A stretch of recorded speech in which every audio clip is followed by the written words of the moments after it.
I'm a one handicap, so my goal is always level par. This is how I do it shot by shot. The first tee I hit a 2-iron because I have no idea where the driver will go. Better be in play than hitting my third shot from the tee. Let's say I'm on a downslope in the rough, not a great lie. That's a very different situation than a flat lie in the fairway from further away. I need to know how to read this lie and actually get the ball where I want it to go. A downhill lie comes out low, usually it squirts right, so it neutralizes my right to left ball flight going a bit straighter. When I have dodgy lies or play on dodgy grass around the green, I use toe down chipping to prevent chunks on inconsistent lies. It removes the turf interaction with the heel of the club, which is the big problem for me. Oh, nearly in the hole. Here I'm going to hit my little low 4-iron because it's all I can see up there. There's a lot of space on the right, but I can't see it. So I'm going to play to what I can see with a low shot that's fading in to where I know there's space.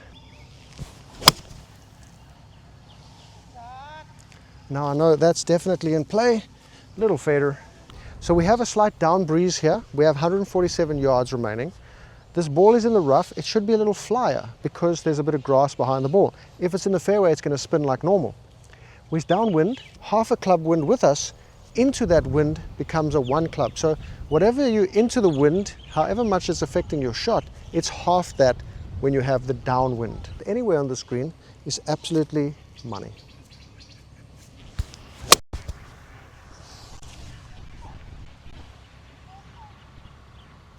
I never hit balls before the round, so I have to accept I must scramble the first 4 or 5 holes.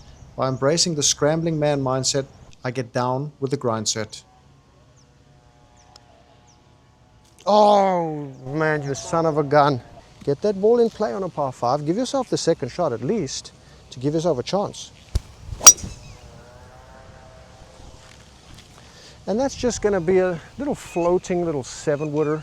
Now this Red Tiger can pick up 318 yards. Red Tiger, absolutely money rangefinder. No Bushnell is going to get 318 yards. Believe that. You can believe that. What we're going to do here is set one up, okay? We are in that mind frame of stress-free shot after stress-free shot. It's a par 5, but it's not. It's just a series of stress-free shots. Now check this out. So what I like to do is just take into account the ball's way above my feet. It's very firm ground, so it's going to be more like a punch shot so I don't injure my wrist. And I'm going to anticipate it coming out a little lower because of that, and it's going to draw a bit more right to lefter.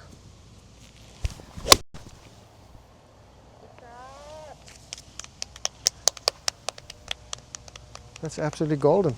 When you have a hazard, like this water hazard in front of us, it's essential to just clear the thing. This pin is cut right close to the front of the green, which is near the water's edge. But what happens, we sometimes narrow our focus down to absolutely insane ideas of being like, I'm going to hit this to 83 yards, pin on the number, land it there, get it 2 foot to the cup. There's so much green and chipping area behind this hole. We actually have like 110, 115 yard shot. And if your skill level is not absolutely on point, you're going to dump it in the water here so many times trying to be cute. So what we can do, we can just hit a 90 yard shot, hit 7 yards to 10 yards past the hole, 20 to 30 foot putt.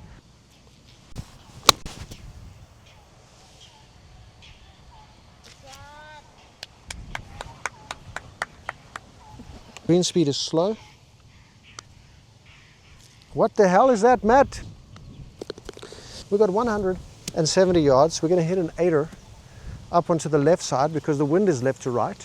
And if I get up on the left side, it's a pretty clear shot there. Nice, pretty uphill putt. And if the wind takes it in with a little feather, we are going to be money.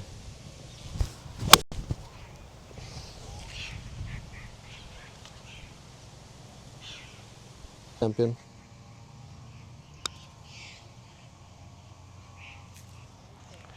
Oh, little. 356 up the hill, playing 375. 2-iron to about 140. 140 playing uphill. I'm expecting a 9 or an 8-iron into the green. Planning from the green backwards, accepting what's going to happen before it happens. Hey, easy damn game, I tell you what. There's no other thoughts. So I've got 125 here. I'd normally hit a 48 degree. It's uphill. There's some breeze up there. The pin's in a decent location for me. A slight uphill lie. Ball is just a little bit below my feet, so it's going to be a straighter shot. And I'm just going to go dead at this pin. With the pitching wedge, I'm going to increase the club I'm using, I'm hitting a pitching wedge instead of the 48 degree. And it's absolutely money. I've assessed everything I need and I'm in the shot. We're gonna get it real close.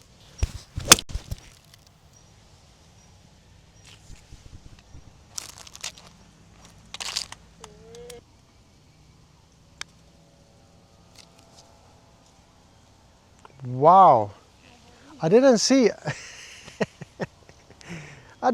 that, man.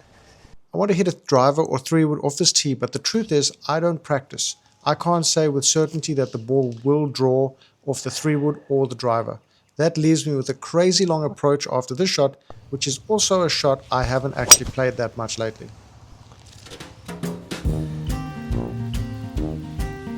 What the f going on now?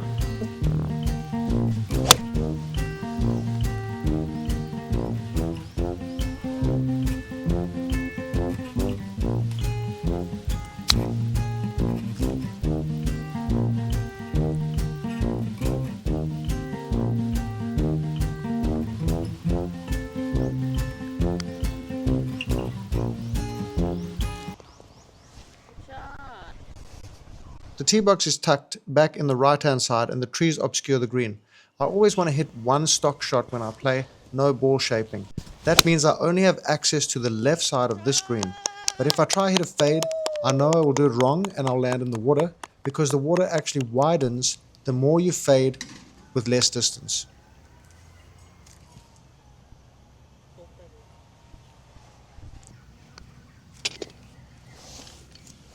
I use a 4-iron off this tee because I haven't developed my 3-wood this season. The tree on the left prevents my fade and I can't trust the draw today, so the straight shooting 4-iron is a no-brainer. Thank you. One of the quickest ways to play the best golf of your life is to know those distances that you hit the ball with the shot shape you hit them so you can plan for them. But then when you're planning on the golf course, using a rangefinder to get the specific distances to hazards, over hazards, to stay short of hazards. You can even shoot to distance markers to see how far you have to hit it from here to that distance marker, to the pins, to the front of the green, to the edge of bunkers. This is so valuable. This changed my game. I guarantee a rangefinder, I was like one of those guys, no, I'm going to pace out my distances until I bought a rangefinder. And I was like, okay, I admit this is absolutely money. To the red 100-yard marker in the fairway up there is 180 yards. So I'm going to hit my 6-iron up there, and that should easily reach there, and with a misstrike should get just short of it, which will then allow me to hit my wedge into the green, which is me planning back from the cup.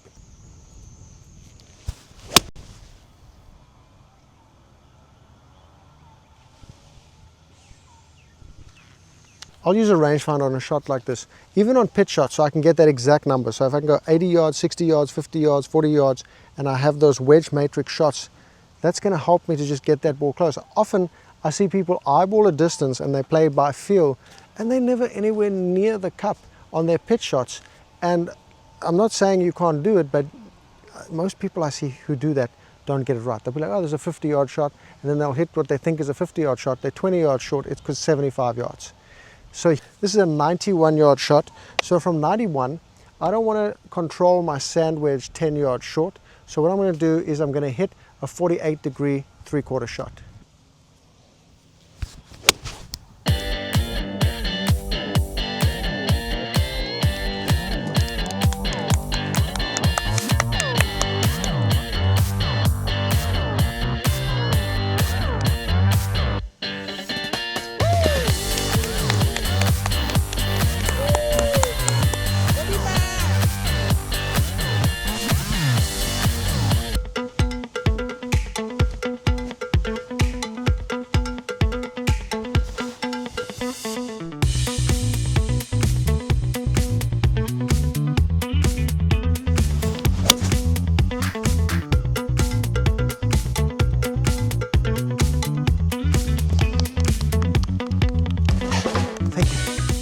From 135, I can clear this tree very easily with my pitching wedge. If I were further back or I didn't have a high ball flight, I couldn't clear the tree. I'd have to go outright and chip it on. That way you can play shots that you have instead of seeing shots that you don't actually have. So understanding that trajectory helps you to plan your shot and see and visualize the shot you're about to hit, so we don't make big blunders. When you make those big blunders, you really get frustrated, but it starts in the planning process. Come on, player. 135, we're hitting a pitching wedge. Pin is tucked behind the tree, so we'll go toward the part of the green I can see and hopefully draw it in.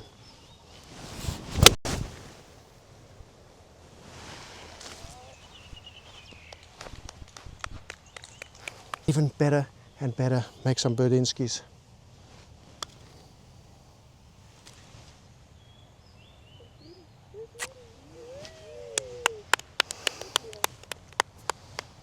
We've got water on the right and big fat part of the fairway on the left. We're going to always hit toward the fat part. If we can hit toward the fat part, we're going to make great scores. Even the fat part of the green, a fat part of anywhere, instead of going for the short side place. So we're going left side of this fairway, money.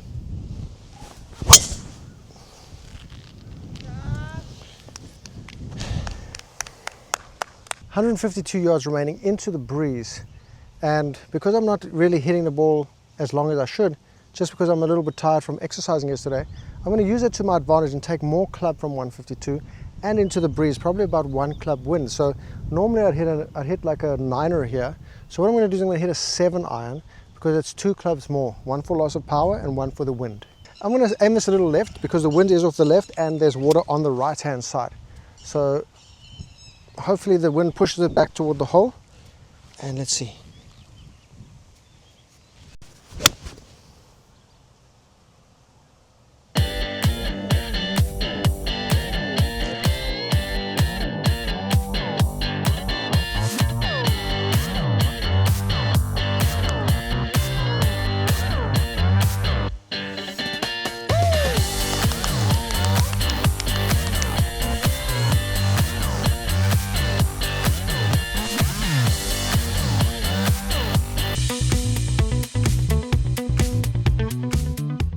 On the par 5, I have to decide, am I going to go for it in 2 on the tee or not?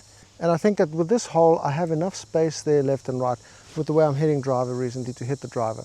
That's going to put me in a position to probably go for it with like a 3 wood or 7 wood. I don't think anything less than that. If I don't catch all of it, then I'm probably hitting this in 3. I have to decide whether I want to have a pitch onto the green or leave a wedge in.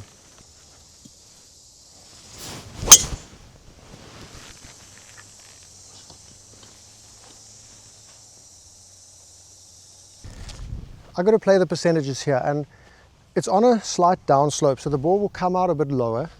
So the 7 wood go underneath this tree here, but because on the downslope, I think it's going to come out lower and it's going to squirt to the right, lose some distance, plus we're going to a raised green.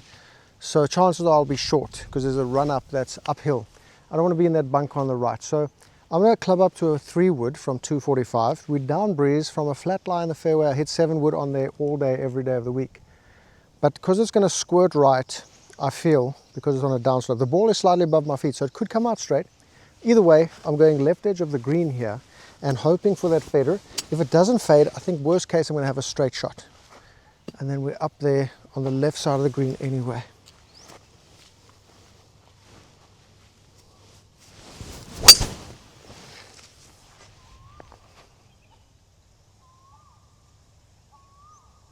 Okay, left side of the green, easy game.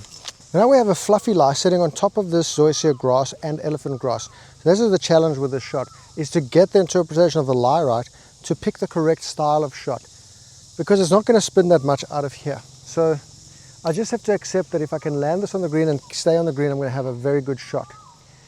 I'm going to take the 56 degree, and it's about 35 yards, so I'll use my 9 o'clock swing with an open face. And hopefully I don't go underneath it, under this grass. Yep, that's just the way it goes. No problem there, we're on the green. Something very important that I learned was to learn how a golf course defends itself. I would think, okay, well, these greens are not that slopey, running a bit slow. Wow, easy course, right? But actually, if you go off the fairway here, you lose your golf ball, like almost instantaneously. They've actually cut back some of the forest because people are losing so many golf balls that it becomes an unpleasant experience. So the challenge here is keeping that ball in play off the tee and not losing it. That's why I use a lot of irons around this course. Then you're rewarded by keeping the ball in play with flattish greens with like maybe 1 or 2% slope maximum on them. Now that is how the course defends itself. It uses the approach game and the tee game. But then you get to a course where maybe it's wider, maybe it's easier to keep the ball in play. Those greens are going to be slopier. Maybe they're putting big bunkers next to the greens. Maybe they're giving you a lot of fairway bunkers. And that's the way they defend their course, with the greens and bunkers and not just the width of the course. Many different strokes, many different ways of playing. Links golf, parkland golf, resort course, all different.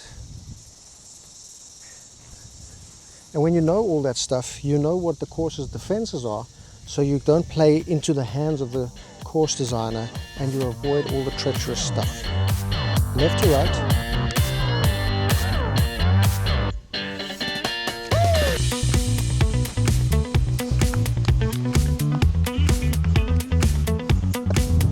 Feels like this wind has picked up to about a club and a half.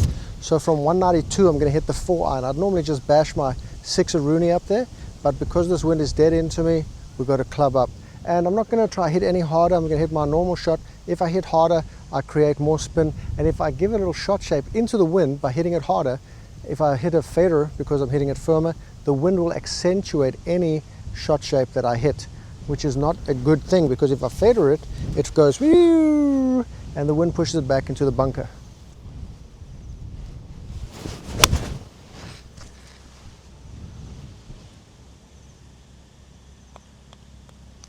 The ball is on the top of the grass here again, so I don't want to go underneath this one and just fluff it here. So I'm going to take a 52 degree instead of my normal 56.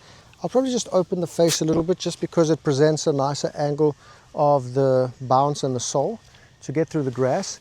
And then I want to land this just on the front. I don't think it's going to stop that quick, though the greens are slow. So we'll try land this a yard on the green. It'll roll up there.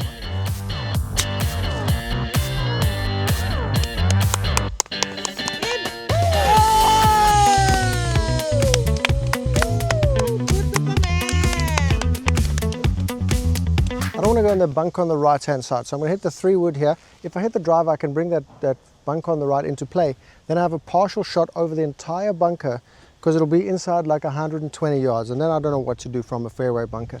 So staying short of it is very advantageous, brings 3 and 4 into play. But if I take the driver on, the winning percentage is not that high, because that fairway is very narrow on the left and it doglegs right, and then we have that bunker. So for me, playing the odds is just staying short of this bunker.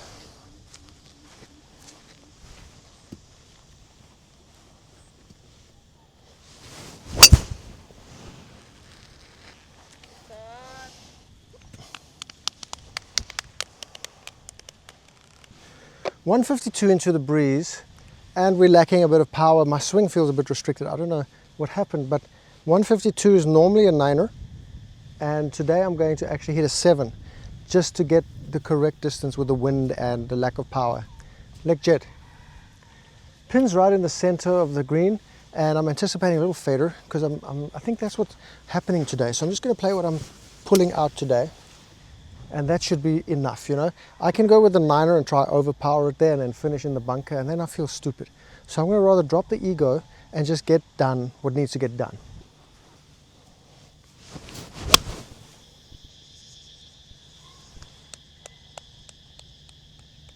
We're directly into the slope. I like to check the cup on the grainy Bermuda greens because you can always see where there's a burn mark.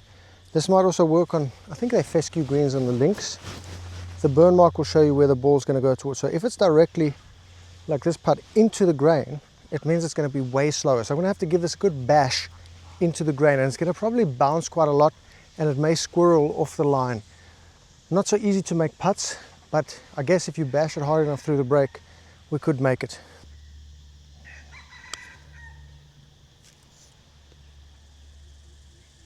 Oh, nearly made another birdie.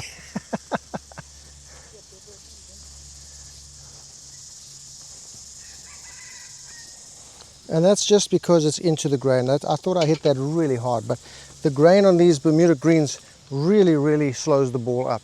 This one's a big dogleg left, and it's quite wide out to the right if I do fader it. So I'm going to go between the tree and the left edge of the trees, well, the right edge of the trees on the left.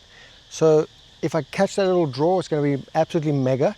And if I fader it a bit, it should go in line with the tree in the middle of the fairway, but maybe cut out some of the angle to the hole.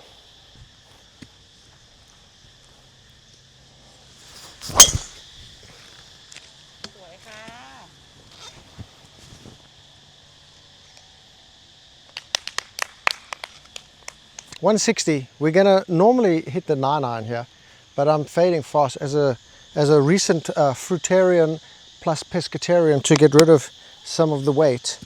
We're actually pretty hungry right now. All I've had is fruit today, and I didn't bring any snackaroos. So we're gonna go with what we can do, and really there's so much space left on the green here that if we go left, that's fine, and even on the right, it's a pretty simple chip, especially with the greens going a bit slower. So we'll hit the 7, which is normally a 9-iron from here, but I'm not feeling 100%, so we have to play what we can do.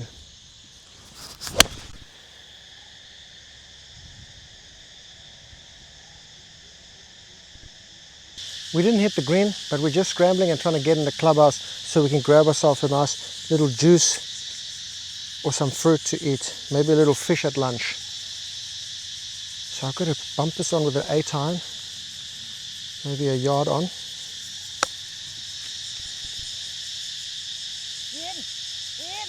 Oh, just short, nearly hold it. What can I say? 179 yards on this par 3 into the breeze. I mean, normally it's such a simple shot for me, but I really keep having to take into account how I'm feeling. And it's so easy to just negate the flag now, just forget about it. And let's go to the open section of the green on the right. So much easier, less pressure. I'll just jam a 4-iron there, puncheroo. And you know, if I get myself a putt, hey, that's real good. We can keep saving pars, get into the clubhouse.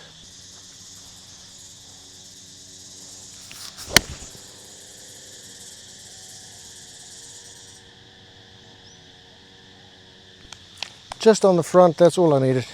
Maybe on the camera you can see the change in color of the green. That's where it goes down slope and down grain. So I've got to get it there and then allow the grain and this gravity to take it down that slope and get me in tight. Come on.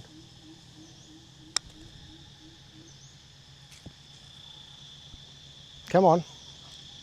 Come on. We're going to try to get this to the 150 yard marker. There's a white marker in the center of the fairway. Get it there and I'm absolutely money. Have myself a 9er, maybe an 8er into the green. Chip in a putt for the par ski. We're doing pretty well. I think we're scrambling our way home here in about level par last few holes.